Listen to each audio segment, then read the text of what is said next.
안녕하세요. 손하나의 서재에 오신 걸 환영합니다. 같은 말을 해도 꼭 기분 나쁘게 말하는 사람이 있습니다. 이런 사람들은 칭찬을 해도 비꼬는 것처럼 들려서 상대방의 마음이 돌아서게 만들죠. 반면에 같은 말을 해도 아주 예쁘게 말하는 사람들이 있습니다. 이들은 잘못이나 실수를 해도 말 한마디로 분위기를 부드럽게 만듭니다. 끌리는 말투, 호감 가는 말투. 오늘은 이 책에서 유독 예쁘게 말하는 사람들의 화법을 알아보겠습니다.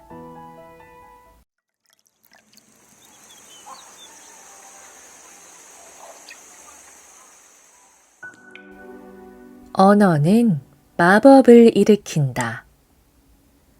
입에 쓴 약이 병에는 좋다 라는 속담은 누구나 잘 아는 말이다. 그래서 자주 사용하는데 너무 솔직하게 직언한 뒤 이 속담을 덧붙이기도 한다. 원래 입에 쓴 약이 몸에 좋은 법이잖아. 그러니까 기분 나쁘게 듣지 말고 도움이 되는 말로 새겨들어. 자신의 말이 기분 나쁘게 들리더라도 받아들이라는 뜻이다.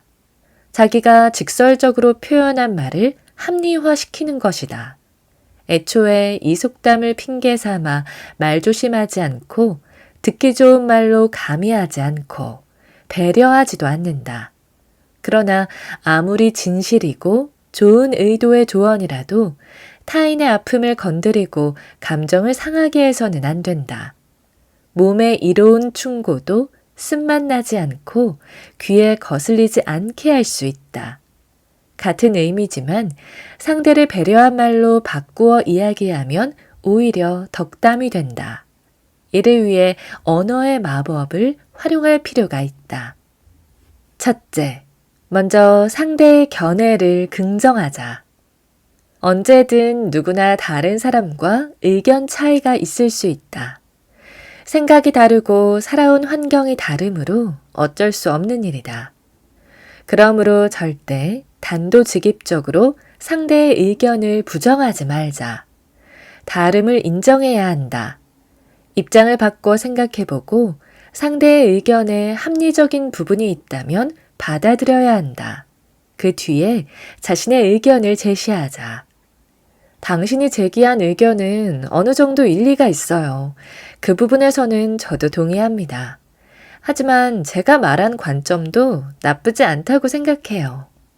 그렇게 생각할 수도 있군요. 하지만 네가 그렇게 생각하는 줄 몰랐어. 나도 그 부분은 다시 한번 생각해 볼게. 하지만 이처럼 상대의 말을 긍정한 뒤 자신의 의견을 구체적으로 설명하자. 먼저 상대를 긍정하고 다른 의견을 제시하면 객관적으로 보이고 논리적인 사람으로 보인다. 그렇게 함으로써 당신의 의견을 상대가 경청하고 이해하며 받아들인다. 어떤 의견 충돌이 있을 때 강경하고 직설적으로 말하면 긴장된 분위기만 조성된다. 상대는 난처한 상황에서 밀리지 않기 위해 자신의 의견을 굽히지 않는다. 아예 의견을 들으려고 하지도 않을 거다. 그러므로 당신이 어떤 의견을 전달해야겠다는 의지가 있다면 일단 상대의 말에 동의를 표하자. 둘째, 상의하는 말투를 쓰자. 다른 사람과 의견이 다를 때는 명령적 어조를 사용하면 안 된다. 가능하다면 온화한 말투로 정중하게 제안하자. 당신의 의견은 그렇지만 제 생각에는 이렇게 해보면 좋을 것 같습니다. 어쩌면 그게 효과가 더 좋지 않을까요? 상의한다는 것은 상대를 존중한다는 표현이다.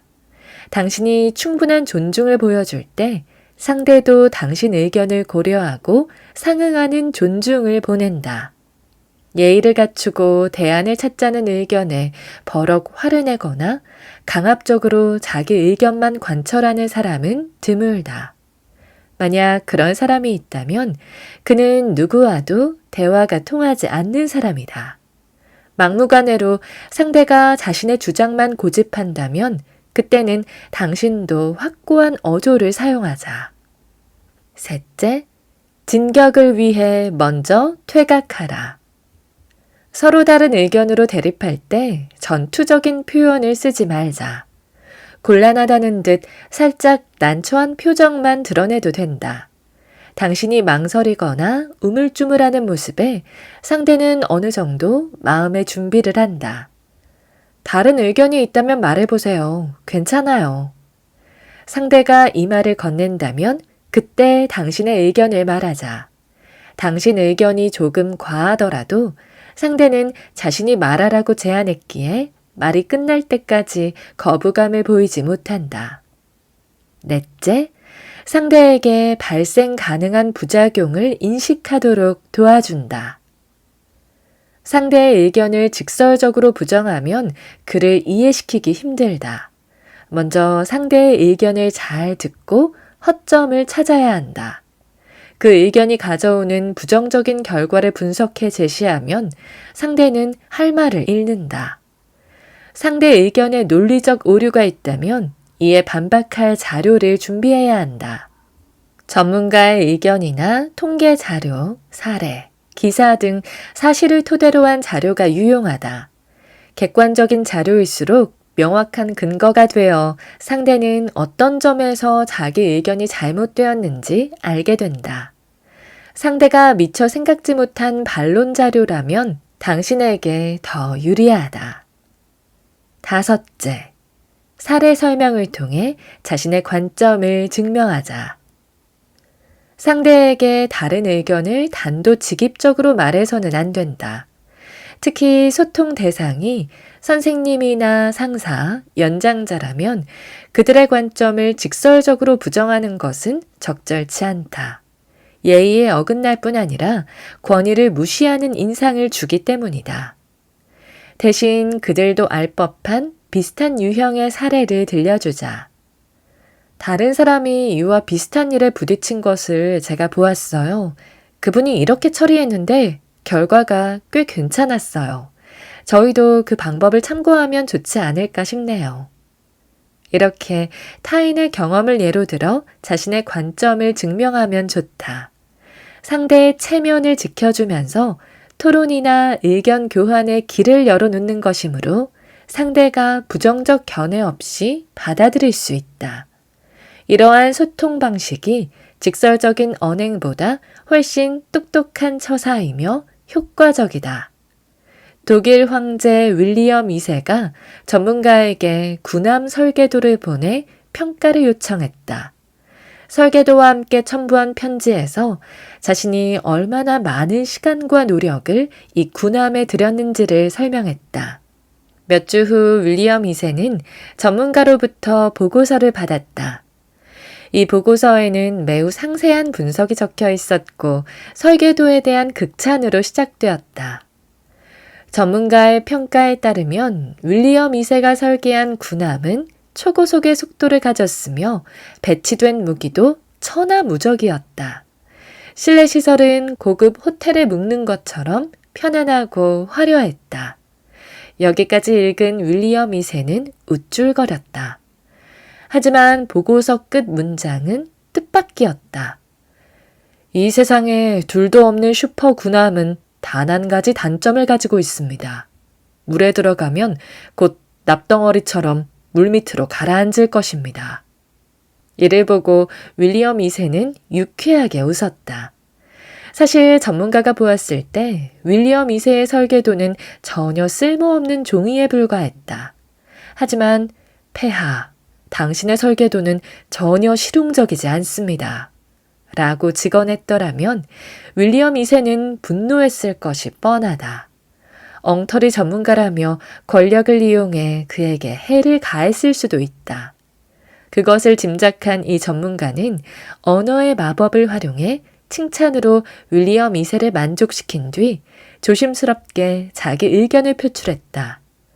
우리도 일상에서 이 화법을 이용한다면 말로 인한 갈등을 상당히 줄일 수 있을 것이다. 지적의 달콤함을 가미하라. 지적은 상대가 자기 결점을 수정하도록 유도하고 지속적인 발전을 이루게 돕는 말이다. 상대가 자신의 결점이나 문제점을 알지 못할 때, 혹은 같은 실수를 반복할 때 지적할 수 있다. 하지만 좋은 약은 입에 쓰고 충직한 말은 귀에 거슬리는 법이다. 마찬가지로 누구도 날카로운 지적을 듣기 좋아하는 사람은 없다. 지적당했다는 것만으로도 불쾌감을 느끼고 불만을 품는다. 지적을 수용하고 잘못을 개선하려는 의지보다 지적한 상대에게 악감정을 키울 수 있다. 그리하여 잘못을 고쳐준다는 목적은 달성되지 못하고 인간관계의 조화만 깨트린다. 하지만 몇 가지 사항만 고려하면 지적에 수반된 부정적인 영향은 충분히 피할 수 있다. 지적하는 날카로운 말에 달콤함을 가미하고 적당히 포장해야 한다. 같은 말이라도 어떤 표현 방식을 사용하느냐에 따라 상대가 다르게 받아들인다. 언중유골, 즉 말 속에 뼈를 감추고 있지만 당사자의 기분을 상하지 않도록 말하는 것이 중요하다. 다른 사람을 지적해야 할 경우 다음 사항에 주의하자. 첫째, 지적은 무딜수록 좋다. 지나치게 날카로운 지적은 비난이 된다. 지적받는 당사자의 감정을 상하게 해 이성적인 판단을 흐트려 놓는다. 내가 몇 번이나 말했잖아. 왜 같은 실수를 반복해? 넌 구제불능이구나. 초등학생도 이 정도는 안다. 이렇게 상대를 비하하는 말은 상대의 가슴에 비수로 꽂힌다. 실수로라도 절대 내뱉으면 안 되는 말이다. 상대의 감정선을 건드리면 예기치 않은 상황이 발생할 수 있다. 상대를 위하는 마음으로 한 지적 때문에 어느 순간에 당신은 사회적으로 지탄받는 악인이 되기도 한다. 상대가 너무 절망적인 실수를 했거나 잘못을 반복할 때는 말의 칼날을 무디게 만들자. 이렇게 했으면 더 나은 결과를 기대할 수 있었을 텐데. 너도 후회되지? 반성하고 있는 거 알아. 무슨 일이든 처리하기 전에 여러 경우의 수를 생각해 봐야 해. 이런 지적은 받아들이기 쉽고 잘못을 바로잡는데도 효과적이다. 둘째, 지적은 간결해야 한다. 지적을 장황하게 늘어놓거나 잘못을 반복해서 언급하면 안 된다. 상대를 지적하다 보면 자신도 모르는 사이에 같은 말을 반복하게 된다. 대부분 지적할 사항을 그 자리에서 즉흥적으로 하는 경우 급한 마음에 말이 두서없이 나온다. 지적하는 문제를 설명하다 보면 말이 길어진다. 지적사항을 강조하다 보면 자신도 모르는 사이 불필요한 말까지 나온다. 그러면 상대는 잔소리로 여긴다. 시비 거는 것으로 오해하기도 한다. 적당한 길이의 지적이 가장 좋다. 한두 마디로 상대를 이해시킨 후 자연스럽게 다른 화제로 옮겨가자. 가능한 한 가벼운 분위기를 조성하여 상대의 마음을 편하게 한 다음 본론으로 들어가면 좋다. 달콤하게 코팅한 지적은 상대로 하여금 더 쉽게 받아들이도록 만든다. 단 이 경우 주의해야 할 점은 상대에게 달콤하게 코팅한 말만 남도록 해서는 안 된다는 것이다. 칭찬과 지적의 비율을 조절해야 한다. 칭찬을 먼저 말하고 지적을 나중에 언급하자. 칭찬으로 마음이 풀어지고 완화된 상태에서 듣는 조언은 누구나 기분 좋게 받아들일 수 있다. 이것이 조화로운 인간관계를 형성하는 데 도움이 된다. 셋째, 지적은 문제 해결에 목적을 둔다. 다른 사람을 지적할 때는 이래라 저래라 명령하지 말고 어떻게 해야 옳은지 의견을 제시하자. 그래야만 효과적인 지적이 된다. 상대에게 책임을 추궁하는 것이 아니라 문제 해결이 목적이라는 사실을 이해시켜야 한다. 지적이 이치에 맞아야 상대가 쉽게 납득한다. 사람이라면 누구나 잘못을 저지를 수 있다. 일을 잘못한다고 해서 그가 문제 있는 사람은 아니다. 잘못된 것은 행동과 처신일 뿐 그 사람 자체가 아니다. 따라서 지적할 때는 반드시 잘못된 행위를 대상으로 해야지 사람을 지적 대상으로 삼아서는 안 된다. 실수가 그 사람의 문제인 양 직격탄을 가하면 상대에게 돌이킬 수 없는 상처를 입힌다. 그러므로 지적하기 전에 스스로 자문하자. 내가 당사자를 겨냥하고 있는 게 아닌가?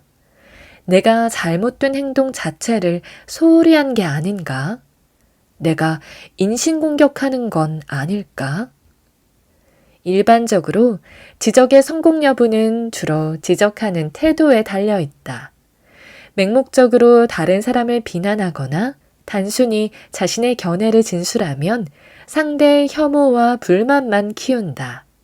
개인적인 불만과 감정이 아님을 분명히 밝히자.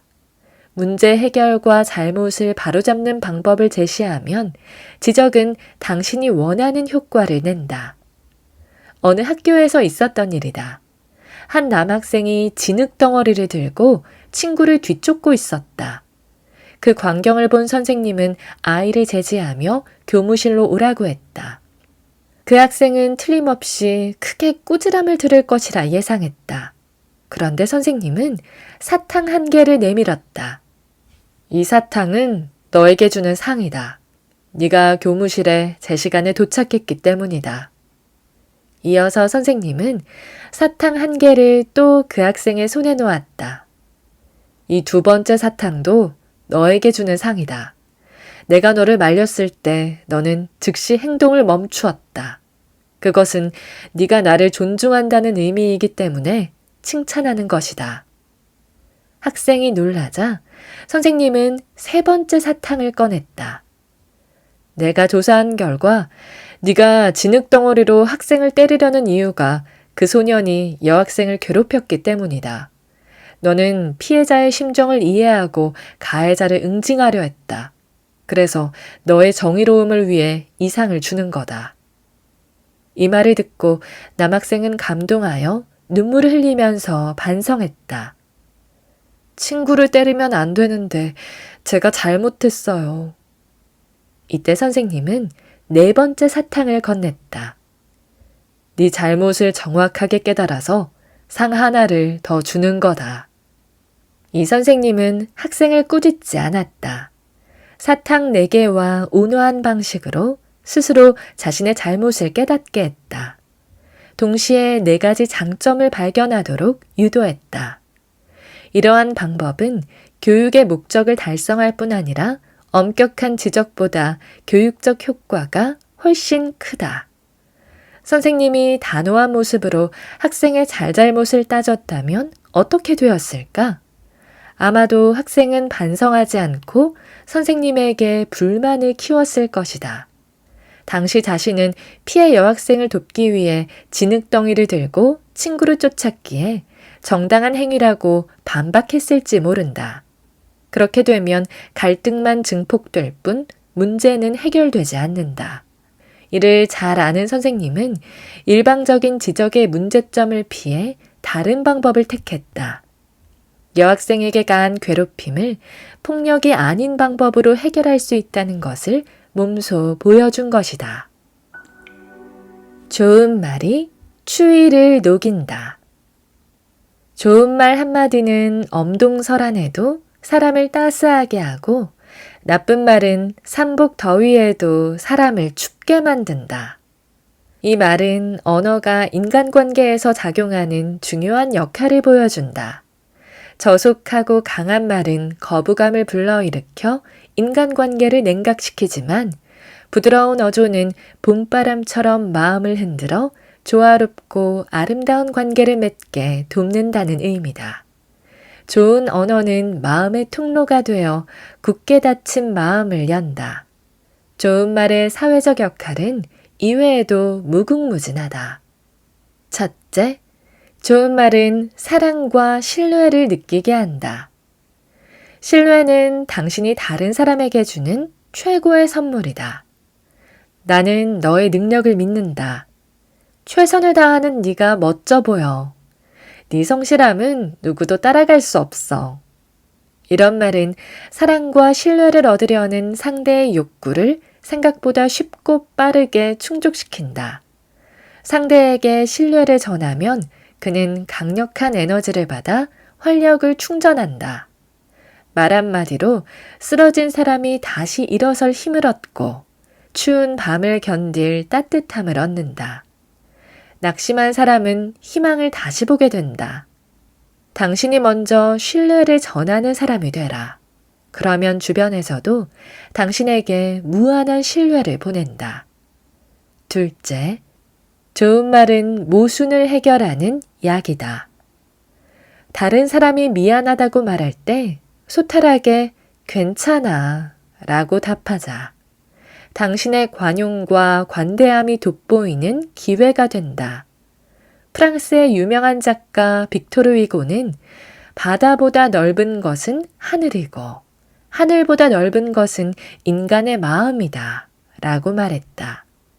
관용적인 말 한마디가 오해나 분쟁을 해결하는 가장 효과적인 소학이라는 뜻이다. 마찬가지로 당신이 저지른 실수에 대해 상대가 관용을 베푼다면 고마움을 표해야 한다. 상대의 잘못에 대해 그럴 수도 있지 라고 이해하기란 말처럼 쉬운 일이 아니다. 그렇기에 예의를 갖춰 고마움을 전해야 한다. 셋째, 좋은 말은 사람에게 발전의 원동력이 된다. 진실한 칭찬은 사람을 발전시키는 원동력이다. 좋은 말 한마디가 상대에게 힘과 용기를 준다. 다른 사람의 장점을 포착하고 적당한 타이밍에 칭찬해주자. 긍정적인 감정과 성취감을 선물하는 격이다. 물론 칭찬은 마음에서 우러나올 때 빛난다. 마음에서 우러난 진정성을 담을수록 그 에너지가 발휘된다. 진실한 칭찬만이 그들의 원동력이 되고 그들의 마음 깊은 곳에서 긍정적인 감정의 불꽃을 뿜어낸다. 당신의 한마디 칭찬으로 상대는 희망의 빛을 밝히고 진취적 방향으로 나아가는 것이다. 넷째, 좋은 말의 출발점은 성실이다. 좋은 말 한마디는 따뜻한 온기까지 전한다. 진실한 말을 상대가 고맙게 받는 이유는 그 말에 자신을 존중하는 마음이 담겨 있기 때문이다. 가족과 친구 사이에도 마찬가지다. 그런데 우리는 가족이 돌봐주고 친구가 도와주는 것을 당연한 일로 여기며 감사하지 않는다. 이런 인식은 옳지 않다. 가까운 가족과 친구에게 전하는 감사는 예의이자 서로 간의 사랑과 우정을 돈독하게 만드는 방법이다. 당신의 말도 일리가 있어. 괜찮아. 고마워. 진짜 잘했어. 이런 이야기들은 매우 평범하다. 그러기에 쉽게 간과된다. 그 말의 위력이 얼마나 큰지 알려고 하지도 않는다. 이제는 상대에게 힘을 주는 의미에서 그 간단하고 아름다운 말을 자주 건네보자. 상대에 대한 존중, 이해, 격려, 배려, 감사를 담아 수시로 표현하는 것이다. 당신의 말 한마디는 상대의 상한 마음을 위로해주고 자신감을 북돋운다. 더불어 당신을 매력적인 사람으로 만들어준다. 다섯째, 상대에게 뿌듯함을 선물하자. 다른 사람을 칭찬할 때는 그가 칭찬받고 싶어하는 부분을 칭찬하자. 이는 대인관계 능력을 월등하게 높이는 데 쓸 수 있는 비책이다. 평소 상대의 일상을 관찰하며 그가 가장 인정받고 싶어하는 것이 무엇이고 어디인지 살펴보자. 만약 아주 작은 성과나 노력이 보인다면 지체 말고 칭찬하며 그를 응원하자. 당신이 그의 열정을 끌어올린다. 여섯째, 칭찬은 한 번으로 끝내자. 한 사람에게 같은 내용을 여러 번 칭찬하면 상대는 당신의 진정성을 의심한다. 같은 내용을 반복해서 칭찬할 때는 칭찬에 사용한 어휘를 바꾸고 가능하다면 다른 각도에서 다른 부분을 칭찬해야 한다. 상대의 외모가 출중하거나 사업에 성공했다는 이유로 주위에서 칭찬을 많이 듣는 사람이라면 그가 발견하지 못한 장점을 찾아내 칭찬해야 효과적이다. 그래야 당신의 남다른 관점이 빛난다. 유머 감각을 키우자. 유머는 인간관계를 돈독하게 만든다. 유머러스한 사람은 지혜롭고 매력적으로 느껴진다. 유머러스한 말은 사람들의 스트레스를 덜어주고 부정적인 감정을 누그러뜨린다. 스트레스를 해소해주고 갈등을 완화하는 데도 도움을 준다. 그뿐만 아니라 심각한 상황을 가볍게 풀어낼 수도 있다. 그러므로 우호적인 인간관계를 위해 삶의 조미료 같은 유머를 활용해야 한다. 하지만 무슨 일이든 일정한 분수나 한계를 뜻하는 정도가 있다. 유머에도 정도가 있다. 그 상황과 자리에 맞게 사용해야 한다. 그저 우습기만 한 이야기를 제한 없이 표현하면 오히려 상대를 불쾌하게 만들 수 있다. 자신의 재미를 위해 유머를 남발하지 말고 상대와 분위기에 맞춰 유머를 준비하자. 첫째, 유머도 상대와 장소를 가려야 한다.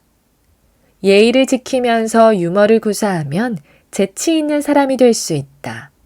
유머를 구사할 때는 듣는 상대와 장소를 반드시 고려해야 한다.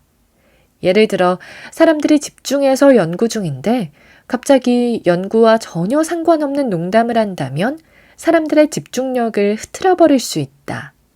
자주 이런 일이 발생하면 사람들은 당신과 함께 있는 자리를 꺼린다.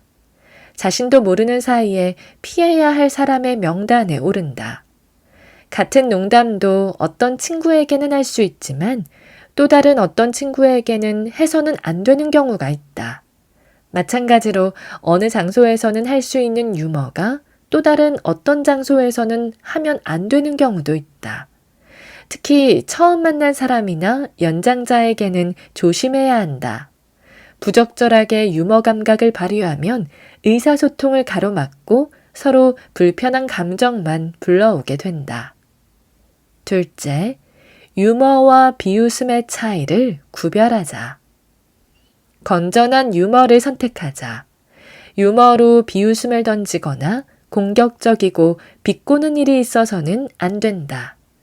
남에게 혐오스러운 모습을 보여 이미지를 손상하는 것도 유머가 아니다. 비하와 유머는 분명히 다르다. 유머의 내면적 의미를 이해하고 재치 있게 다른 사람의 단점을 지적하거나 장점을 칭찬해주자. 선의를 품은 유머가 진정한 유머다. 셋째, 외모는 유머 소재가 될 수 없다. 외모는 개그 프로그램이나 일상에서도 유머의 소재가 된다. 그러나 단언컨대 타인의 외모로 장난치는 것은 유머가 아니다. 그를 존중하는 마음이 없고 상대를 배려하지 않는 행동일 뿐이다. 사람들은 흔히 상대의 눈에 띄는 특징으로 별명을 붙이거나 유머의 소재로 삼는다. 뚱뚱하다거나 눈이 작은 경우 거침없이 희화해서 웃음의 재료로 삼는다. 동물에 비유하거나 웃음을 유발하기 위해 모습을 흉내내기도 한다.